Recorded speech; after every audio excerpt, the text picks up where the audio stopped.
Welcome to Operation Successful Transition. In this podcast, my guests and I will be talking about the 4 pillars of housing, work, benefits, and mental health to open doors for veterans and connect you with the people you need to meet. We deeply appreciate your service and sacrifice and hope to help make your transition back to civilian life smoother. Your success is important. You are important. Howdy, y'all. Welcome back to Operation Successful Transition. I am your host, Sherri Echols, and I'm super excited today to introduce you to a good friend of mine that I've just met. His name is Jeff Shilanski, also known as Gunny. Gunny retired as a gunnery sergeant of the Marines in 2013. Although it may not have been obvious to some, he displayed all the warning signs and risk factors for suicide. In 2016, he nearly ended his life, but by the grace of God and his dog Cup Holder, he sought help. A Korean War veteran named Bobby, who had suffered and recovered from the same problems, guided him toward recovery. In 2017, Joe Rasor, his best friend, killed himself. 3 years into his recovery, Jeff answered his calling to help other veterans the same way Bobby had helped him. Jeff and his wife, Carrie, founded FOB Rasor, named after Jeff's best friend, Sergeant Joe Rasor. FOB Rasor is a veteran-led support group, peer support group for veterans and first responders who live with alcoholism, drug addiction, post-traumatic stress, anxiety, depression, homicidal, or suicidal thoughts. Jeff leads Lifers for Life at FOB Rasor in a one-team, one-fight approach to destroying the suicide epidemic. In 2020, FOB Rasor had 12 members, and today FOB Rasor has over 230 members and serves over 100 veterans every week. They offer group meetings, individual mentoring, and suicide prevention training to the community. The FOB Rasor community is built upon the fundamental ideology that we can heal through common experience, peer-led support, staying connected, and service. Tell us some more about what you're doing there, Jeff. Well, first of all, thank you for having me on. It's an honor to be on the show with you. I'm very grateful for this opportunity. We're super excited to have you here. So excited. Yeah, I feel like I can't start talking about FOB Rasor without letting you know the who, what, when, where, and how that it all started. You know, like that intro said, I retired in 13, but by 16, the wheels had fallen off my bus completely. And I found myself sitting in a bathtub with, I had hung 2 shower curtains up in my bathroom because I had decided I was going to kill myself and I didn't want to make a huge mess for somebody else to clean up. So I had 2 shower curtains hanging up, and I sat in the bathtub and I put the gun in my mouth and I started to pull the trigger. And I'm guessing that I had about 1.5 pounds of trigger pull left to go. That's just an estimate, you know, of course. But just then my service dog, Cup Holder, German Shepherd, he stuck his nose in that bathroom between those shower curtains, and he stuck his nose right up to my left ear, and he let out this loud like moan. Mm-hmm. And I felt like I was caught. I felt like I got caught, and I pulled the gun out of my mouth, and I had tears rolling down my face, and the only thing that went through my mind was, oh my God, if I kill myself, what's going to happen to Cup Holder? And so I got out of the tub, I grabbed my phone, and I didn't have anybody to call. I had pushed everybody in my life out of my life. There was nobody left that really gave a rat's ass about me. And so the only number I could call where I could find anybody that would give a crap about me was, in my opinion, was my insurance company.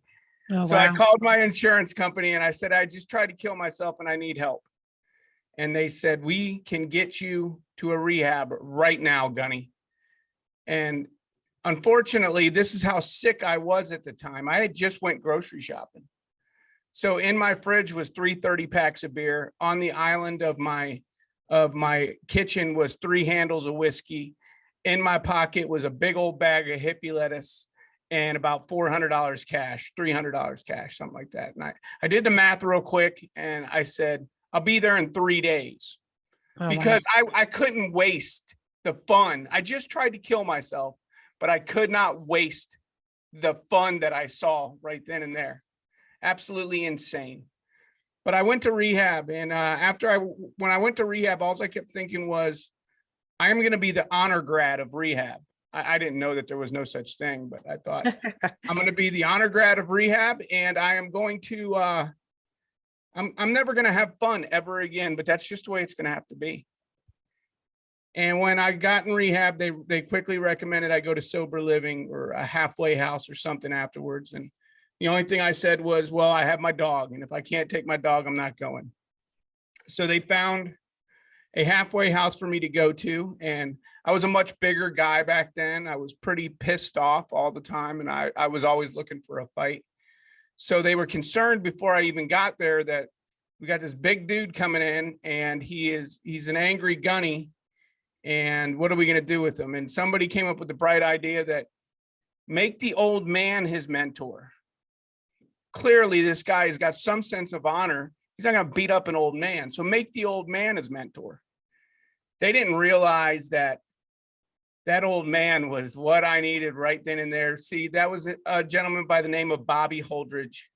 Rest in peace. He died in October. But he served in the Korean War, fought at the Chosin Reservoir, and he spent a year in a Chinese POW camp. Wow. So he knew addiction. He knew everything that went with it, and he knew PTSD before it even had a name. So he saved my life. 6 months after he saved my life, my best friend, Joe Rasor, killed himself. And I handpicked, he was my best friend. We fought, and we went to Iraq together. We went to Afghanistan together. We were born and raised in the same hometown. So we spent our time on leave together. He was my best friend, and he killed himself. And all I kept thinking at first was, I didn't know he was hurting. And then I said, well, I should have known he was hurting because I was hurting. And I couldn't even go to his funeral because I was so new in recovery. I wasn't prepared to be around a bunch of people, you know, a bunch of Marines at a funeral. It always gets a little wild. So I didn't even go to his funeral, and I called his mom and I told her, I said, I can't come. And she said, you're his best friend. Why not? And I said, Mrs. Rasor, I'm clean and sober now. I tried to kill myself 6 months ago, and I'm afraid if I go there, I'm going to drink and drug. And if I drink and drug, I'm afraid I'm going to kill myself too. And she said, don't you show up here. 3 years later from that point, my girlfriend, now wife, we're driving down the road, and she said, you're doing great. You know, I had a real job. I was making real money. And she said, but something's missing. And I don't know what it is, but I can see something's missing. And I thought about it. And I said, I think I need to help veterans the way Bobby helped me. I feel like I'm compelled. If I don't help veterans the way he helped me, it's going to end with me. Because Bobby was up there in age, and I didn't know how many more people he could help. So FOB Rasor was born with an idea, and that's all it was a good idea ship, because that's what I am. I'm a good idea ship, and those things come into port, and they go to sail, and they never seen again. But my wife is an entrepreneur, and an implementer. she wasn't gonna let this idea go to waste. So she literally made me every Sunday before football came on, come up and participate in the business plan for FOB Rasor. So that's how we got started. And we are very, very honored to say that we started with 12 of us 3 years ago. And of those 12 of us, you know, it was in a really small office in the building we're in now, but the smallest office in here because it was just 12 of us. And there was times where I thought FOB Rasor wasn't going to happen because I would host a meeting on Saturday and nobody would show up. But it eventually, you know, those 12 people kept coming back, and they kept telling more people about it. And those people started telling more people about it. And today we provide peer support services for veterans and first responders when we have over 230 members. We provide services for over 100 people a week, 100 veterans and first responders we see every single week. And that's just not in the peer support group meeting stages of it. It's also in the kneecap to kneecap mentorship. Mm-hmm. And that's a huge part of what we do. Is it's the hey, I've been where you are, and I'm on the other side of it, and I'm ready to show you how to do it. And all you got to do is put your hands out, and we'll Yeah. lead you and show you how to do it. Well, it seems like a lot of people need that kind of hand up. They come back, and just getting assimilated back into regular old life is harder than we civilians think it might be, right? Yeah, you know what? It's as hard as you guys think it might be. For me, I thought it was going to be easy. I thought it would be extremely easy to go from the Marine Corps from 21 years to making that work in the civilian sector. It wasn't easy at all. I realized that a lot of my issues were fear. I was afraid. I now realize that when you come from being a Marine, being an infantry Marine for 21 years and accomplishing so much stuff, and then you're out in the world, and for me, there was this fear that I could do what I did, but what if I can't do what everybody else does every single day? Yeah. What if I can't be the type of guy that can get in a steel coffin, put on the seatbelt, drive to work, sit in a cubicle, jam away on a computer, make it work out, and then come home? And I was petrified of it. And fear was a major, major driving force in all of my issues, combined with, the issues of post-traumatic stress and the nightmares and the anger and anxiety. But I'll be the first one to admit, before all of that, I am an alcoholic to the bone. And once I retired and I got to the point where it wasn't an issue anymore, because I didn't have to worry about a urinalysis or anything else. I quickly became a drug addict too, because I was trying to self-medicate those issues, the fear and the trauma from my life. Yeah. And it made me into a slave. It literally made me into a no kidding slave. Yeah. Makes it worse. Yeah. So you guys are located in, it's kind of a topic switch, I guess, but you're located in the Willis area, but you said that you do have some people that you have in your group by Zoom, by electronic means, or Yeah, just well, the tell neat us part about your about service area. the neat part about FOB Rasor is, there's good in everything, you know what I mean? And sometimes things that we just talked about this at a FOB Rasor meeting, as a matter of fact, that sometimes we get these trials and tribulations in our life, and we think that it's the worst case scenario. And we can look back on it, some time later and be like, man, that was the greatest thing that ever happened to me. The week that we opened FOB Rasor was the week that COVID happened and everything got shut down. And so I said to my wife, I said, well, that's it. We can't do FOB Rasor. Nobody's going to be able to come to these meetings. And she slapped me in the back of my head and said, no, knucklehead, you're going to do this stuff via the website. You're going to do it online for the people that can't come or won't come. Yeah. And I said, I don't know how to do that. And she said, well, I do. Just like everything else you don't know how to do, I do. So we have a lot of people in Conroe, Willis, Montgomery, Huntsville area that we provide services to and see on a day-to-day basis. But we also have a lot of people that have joined us by word of mouth, that join our meetings every week, multiple times a week online. And the neatest part about that is you would think there'd be some disconnect from the people that are in the meeting and the people that are there electronically, but there's not. They love each other. They call each other. They check on each other.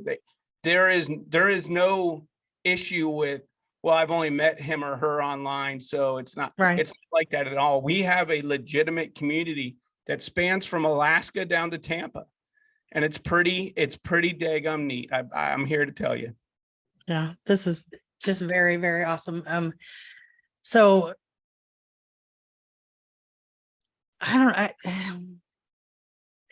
what advice would you have for veterans coming out of service and come, back into the civilian life, where they could maybe head off some of these problems? Or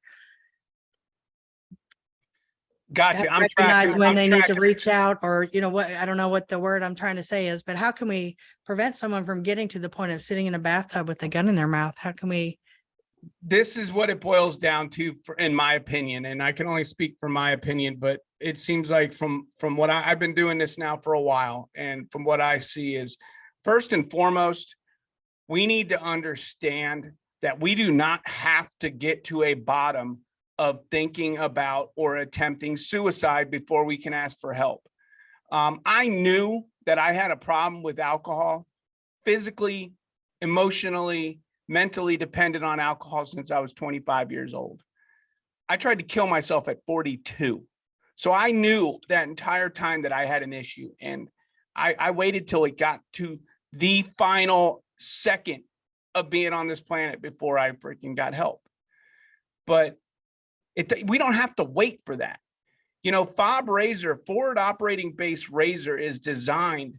Its purpose in life is to be somewhere where our troops and first responders can come back behind friendly lines, reboot, refit, and then go back out there against the world with people to our left and right. I often say this, and I'm glad it's starting to get traction with a lot of people I talk to, because I hear them repeat it a lot. The Marine Corps never one time, not once in 21 years, sent me to war by myself. They never once said, Gunny, get out there, win the war all by yourself. You're going to be the next Rambo. Congratulations. Not once. Every place I went to, whether it was training or whether it was real world scenario, I went with a team. I had a unit of people that I could depend on, and they could depend on me. I come back here, I come back stateside, I retire, and I went from a unit of people that I was around every day to completely 100% by myself and alone. And I wanted it. I felt like I wanted it, as crazy as that is. And it almost killed me. We're fighting an enemy that's killing veterans at an astronomical rate. Some people say it's 22 a day. I can show you data that says it's more like 45 a day. 45 or 22 a day is a lot of people. It's an unbelievable amount of people that are killing themselves every single day. And for me, I was out there trying to fight that all by myself, and it almost killed me. We really need to focus on the fact that this together as a unit, we can go out and fight this together. I almost killed myself trying to fight an enemy that kills that many people every single day. I almost died trying to fight it by myself. I have FOB Rasor. I have the men and women of FOB Rasor. And together as a unit, I have never once even considered it as an option since the day we came together as a unit. It just, to me, there's no reason to wait until you hit rock bottom. And there's no reason to give up the social, the camaraderie, the stuff that we actually enjoyed about being in the military. Because I don't care if you served for 21 years or you served for 4. There are certain things that you absolutely hated, absolutely sucked. But nobody's ever going to say, I hated the camaraderie of it all. I really hated that I was part of a team that was, regardless of background, was put together and designed to achieve a singular mission. And that's what we need back here in the States. And that's what I hope that we're providing here at FOB Rasor. Yeah, I think, having friends or some kind of support group is good for everybody. And having people who've been through common experiences, like you say, are going to relate to each other more strongly than, people from totally different backgrounds and experiences. And that's something that you kind of stress in your meetings, is that it's only for the veterans. It's not for just anybody, to come to, right? Veterans and first responders are invited to FOB Rasor. Right, but not regular civilians. You want to keep it among this is like-minded, shared experiences, folks, because a lot of the people that come now, I'll be the first to admit my life was saved freaking by Cup Holder, Bobby Holdridge, and the rooms of Alcoholics Anonymous. But there is a lot of folks in the veteran community that they don't resonate with it the way I do. They feel like some of their stories, they don't feel comfortable sharing their experiences of combat in rooms like that. And it makes sense to some people that, there's people that don't want to hear what we've been through. And you know what? I don't want America. I don't want Joe civilian to know everything that we've been through and we go through, because that's the burden we share as the military fighting man. Mm-hmm. And our goal is to protect our nation from those things. And so a lot of men and women, they come here because they can share, and they don't even have to share, but everybody in the room knows what they've been through and they understand what it's like. And we invite first responders because their suicide rate is through the roof too. And the other reason why is because Joe Rasor's mom, when I asked her permission to open up FOB Rasor, and I told her why I wanted to do it and why it was so important to me, and she said, of course, you can use Rasor. She said, under one condition. She said, please invite first responders to attend. She's a retired detective in my hometown, and Mr. Rasor is a retired detective in my hometown. So both of them understood that there was a need for this type of thing in the first responder community as well. So we are proud to invite our first responders into these meetings too. And we got some that are here 2-3 times a week, and we're very proud of it. So tell us a little bit about your facility and how it operates. Is it open all day? People can just come by, or are there specific meeting times or events, or, what does it look like if somebody's thinking about it?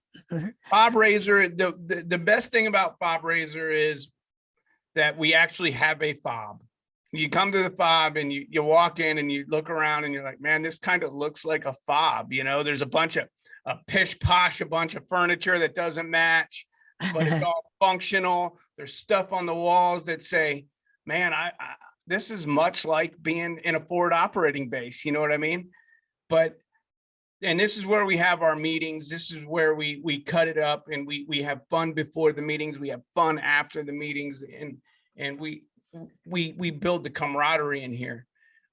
If somebody wants to join FOB Rasor, the best thing they can do is they can call me.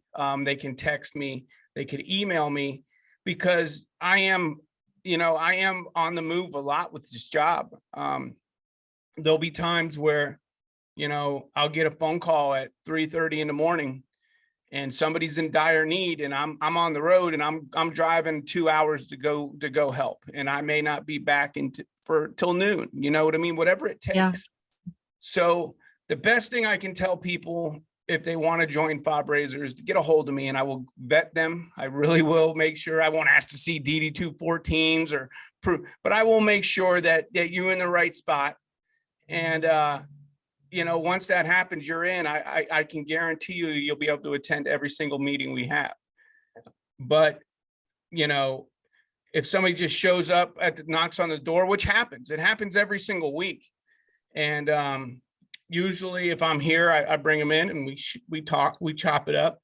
A lot of times they'll show up, and I share this building that we're in with this company called Under Summers. It's my wife's company, and I share this building with her and her company. So a lot of times people will show up and they're like, we're here for Gunny, and she'll be like, he ain't here, but call him at this number. All right, cool.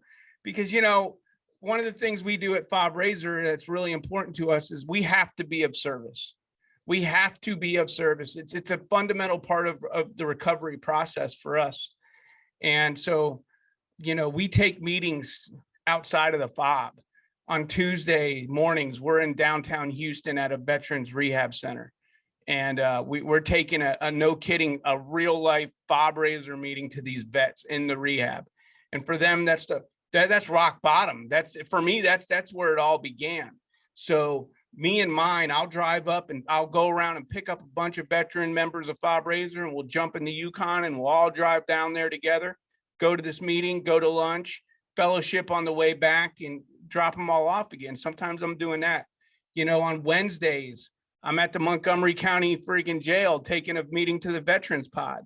So, you know, there's a day I'm not there. On Thursdays, I'm up in Huntsville at Veterans and Patriots United, taking a meeting up to those boys. So to get the best way to friggin' find me is to call me, text me, or email me. That's for sure. Okay. We're going to put your information up at the end of the video, but if you want to tell people what you're. Yeah, man. My phone number is 281-573-7250. And believe me when I tell you, if you call me at 2:30 in the morning, the first thing out of my mouth after I hear what's going on is going to be thank you. Thank you for calling me. We've got it a little backwards, but in a right way here at FOB Rasor. We don't thank the person who answers the phone at 3:30 in the morning, because we're all going to do that. Most of us are going to do that. We thank the person who has the intestinal fortitude to realize that they are in an issue at 3:30 in the morning and they pick up the phone and they call. That's the hero. That's the warrior that does that. That's the one that we praise. The guy who answers the phone, he's lucky enough that they called him. Right. But the one who picks it up and makes the call, that's really important. The other thing I can be reached via email. It's Gunny at FOB Rasor. Rasor's with an S, not a Z. RASOR.org. And you can call me, you can email me, you can text me. Hell, if there's a way for me to read smoke signals, I'll figure it out if that's what it takes. Yeah. So if people wanted to help your cause in a financial way, do you take donations or? Oh yeah, you have some gear that is on your website, clothes. Yeah, we sell some righteous gear. We got some cool stuff on the website for sale, but we don't really make a lot of money off of that stuff. That's just to get the word out. You know, people see FOB Rasor on something, and the first thing, what the hell is FOB Rasor or FOB Rasor? Or, you've cut off. You think you muted yourself?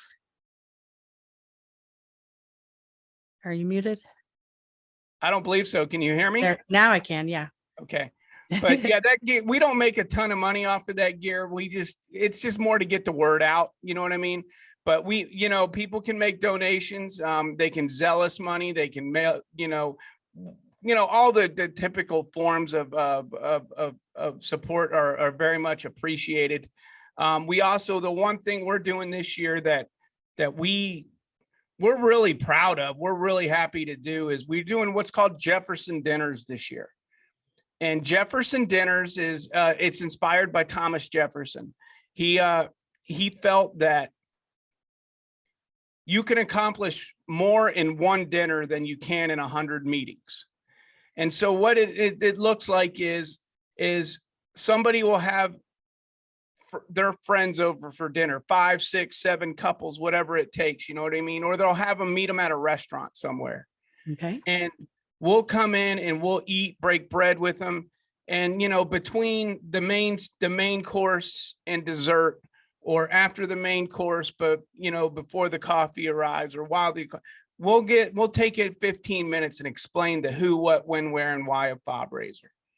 And, we ask for support during that time, and we, whatever they can contribute would be greatly appreciated. But we also ask, if that's not what you can do, please host a Jefferson dinner of your own, and let us get the word out of exactly what we're doing and how we're doing it. And that's how we're making money. That's how we're trying to make the ends meet this year. But we do have private donors that we're very, very honored to have, and that they believe in our mission, and they know our mission's right, and they know what we're doing is just, and we wouldn't be able to function without them. In March 2nd of 2024, we are going to have the original FOB Rasor land navigation course. Ooh. And we are going to welcome veterans, and, you know, it's a great opportunity for corporate type folks to do some team building exercise type deal. And we're going to get everybody together in the morning of March 2nd. We're going to have a formal instructor come in from the Marine Corps and teach everybody that needs a refresher, or teach those folks that need from the ground up instruction on how to land nav with a map, a compass, and a protractor. And we're going to put people out there on that course to go find the locations that we predetermined that they should be finding out there. Yeah. And it's gonna be a great event. We really are looking forward to this event. It's something that's been in the making for a really long time.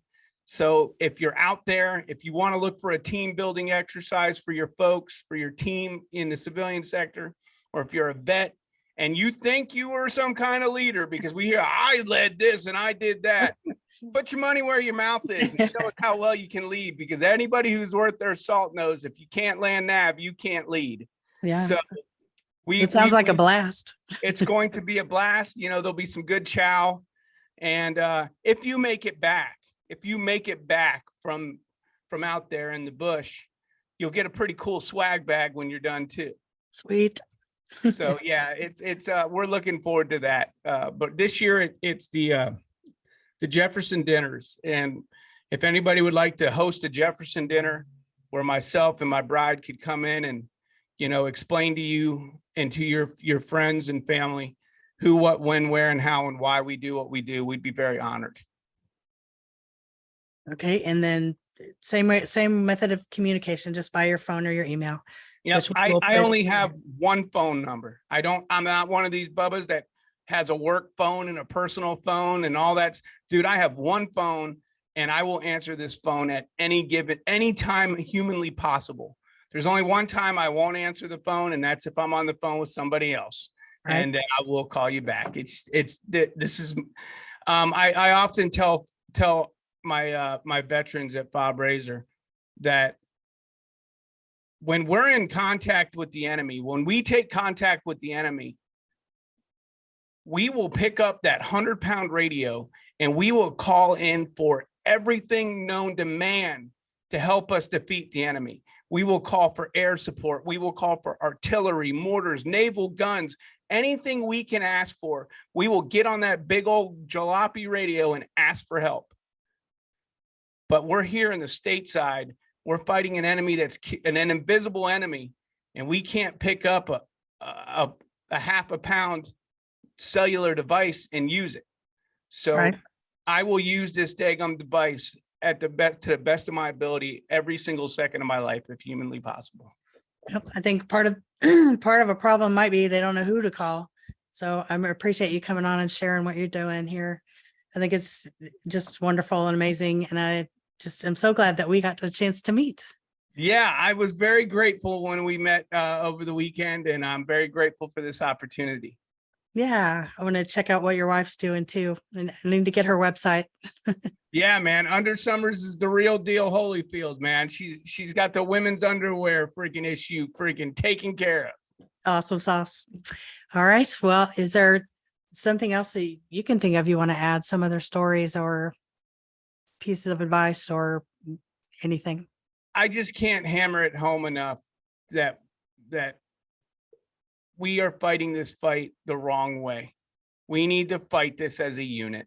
This is an enemy that's killing 22 of us or 45 of us a day, whatever the numbers are. We haven't taken that many casualties on a daily basis in this country for a really, really long time. But we're out here freaking trying to fight an invisible enemy, and we're trying to do it all by ourselves. And it's just, it doesn't make sense that we are American fighting men and women, and we fight as a team. And that's the way we're going to defeat this. And that's the most important thing that I could possibly say. So if you need help or you want help, call me. Give FOB Rasor a chance. If you don't like FOB Rasor, fantastic, that's great. Find somewhere else. There is plenty of other organizations out there that'll help you, but please do not try to fight this alone. Get a team. And if it's not FOB Rasor, I'll help you find one that you will like. I promise you I will. I believe you. Thank you for doing what you do. And let's see if we can get you some more people to help. Yay, yay. Let's do it, sister. Yay, yay. Thank you so much. And Thank you. yeah, so I guess that's it for today, but we'll put your contact information at the end. And if anybody has any questions about FOB Rasor, they can message us through the, where they see this video posted, or by reaching out to either one of our cell phones. I can hook you up with Gunny too. So y'all have a great day, and we will talk to you soon. Thank you. Thank you for tuning in. We're excited about helping ease your transition. If you're needing help or answers, please reach out. I would love to find an expert who can answer the questions in a future episode, or I can connect you with someone for more immediate help. We're here to serve you for a change. Don't be shy. My contact information is right here for you to use.